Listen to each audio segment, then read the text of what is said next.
Hello everyone, my name's John and this is Go Johnny Go. I'm a guy who builds stuff in his shed. So I suppose this is my gravel bike. Really nice Canyon Grail aluminium gravel bike. GRX is the entry level model with the GRX 400 Shimano on it. Really nice bike, does everything I need. Been on a couple of really nice trips, full kind of 3 and 4 day weekend trips, 300 or 400 kilometers, kind of gigs. Done a lot of commuting on it. It's a really nice bike, kind of does everything that you need, apart from the extremes of mountain biking and I suppose the all-out speed of racing. So it's a real middle ground kind of bike, really nice. But it's a little bit shiny and some of the places I park up for work are not the greatest, so bike thieves do like things like this. Kind of a high commodity to steal, so I decided I wanted to build something that was less likely to be stolen and a little bit less expensive if it got stolen.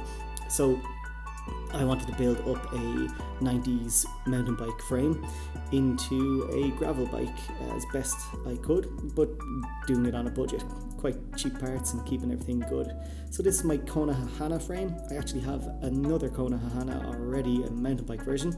This is an 18-inch frame. It was sold to me as a 17, but unfortunately it's an 18. It's slightly big, but I said I'd build it up anyway and see how we went with it.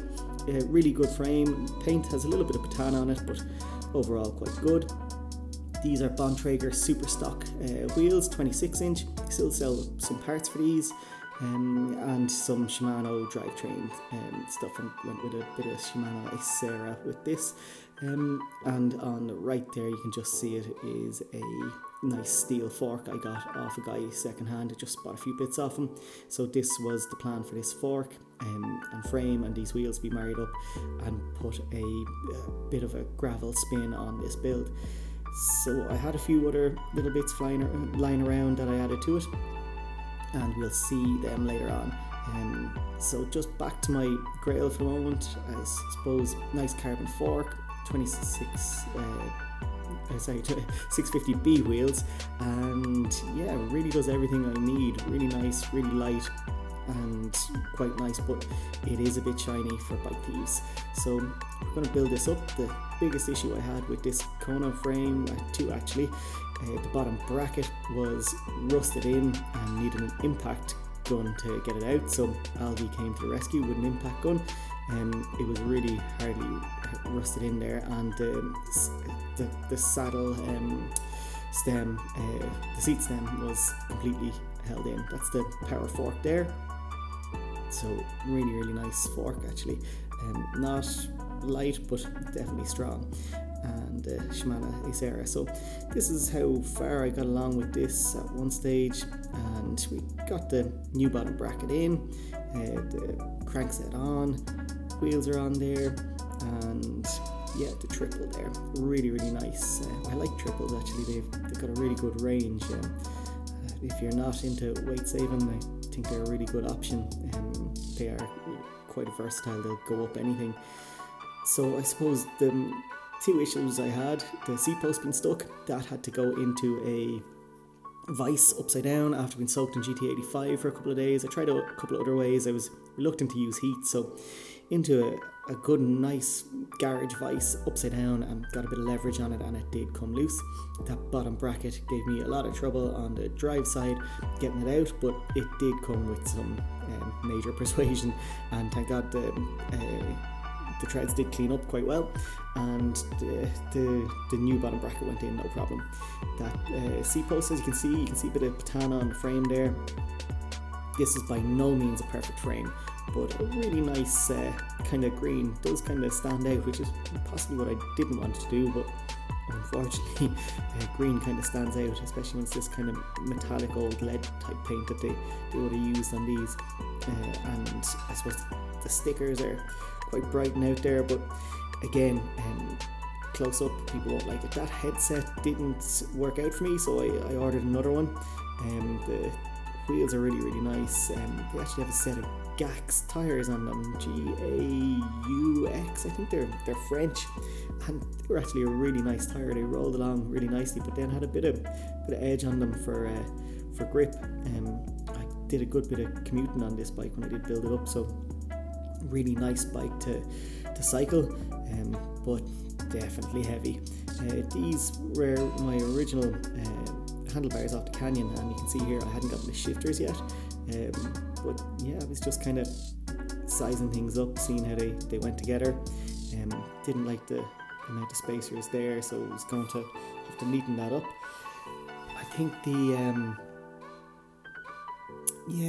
that bargain stem was definitely 35mm B-twin stem from Decathlon. As I said, they priced it wrong, and yeah, I got it for €6, so that's the bargain of the build. Although this whole build is a bargain, it's very much a budget. So seat post there, brand new. That's a Brand X seat post from Wiggle. I actually really like the Brand X stuff. As long as you're gentle enough with it going in, they're generally quite good. I've dropped a couple of their anodized bits, and they just don't take to it, so just be careful with anything that's anodized. You drop it, kind of crack the anodizing on it. This really is really was a nice bike to build up once I'd gotten through the issues of the initial fight, which was the seat post and the rust in the bottom bracket. But it did clear up, and there was no major rust or issues with it, and we didn't have to resort to heat, which is a good thing. I don't really like using heat on steel frame bikes. I think it can just throw them out of whack a bit and make them feel a bit funny after. So further along, I've gotten my shifters, brakes all in, got a set of Clarke's brakes for V-brakes for this. I felt V-brakes was the handiest way to go considering the frame, and I got a set of microshift levers.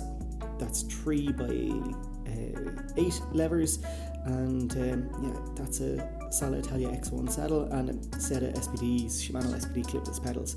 So chain as well on there, and everything geared up and cabled up.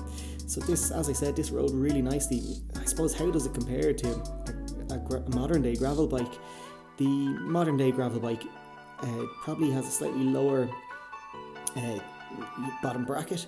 It felt like you were quite high on this. There was quite a long reach on this, although I did slightly build up the wrong size. But yeah, heavy as well. I suppose they would be the drawbacks. Feels like you're slightly taller up in the air, getting a bit of a nosebleed, and the reach is quite long on these old mountain bike frames. So if you're going to build one of these, I'd say size down rather than your usual size, just to make it that little bit more fun and flickable and not that much of a reach, keep the comfort up.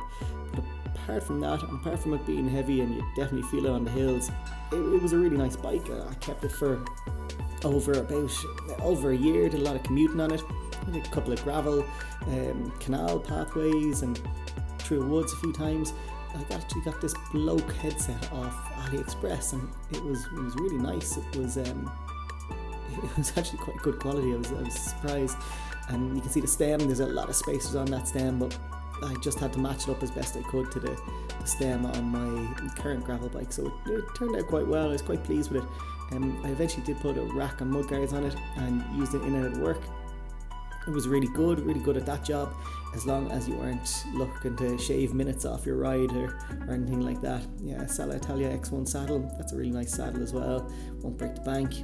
And yeah, Shimano, I think it's a Hyperglide rear cogs on that. So yeah, really nice. Everything kind of came together well after the initial fight with Rust, our old friend Rust, and I suppose that's the risk you take with any old frame like this. You're going to be battling years of issues. I did put bar tape on it. There's no bar tape on it in this video, but I did put some bar tape on it, and that really finished off the build. Those microshift levers, look, they're a little bit clunky in that, but they do the job. They work out quite well, and overall I was quite happy with this. Comfort wise was okay. Weight wise is where it probably loses marks, but that's to be expected with steel. But the gearing really helped. You could, this thing in with the triple on the front, it would go up the side of a wall. So really nice bike overall, and it was nice to have it and to use it. I've since sold it on, and that's why there's probably another couple of videos coming to show you them.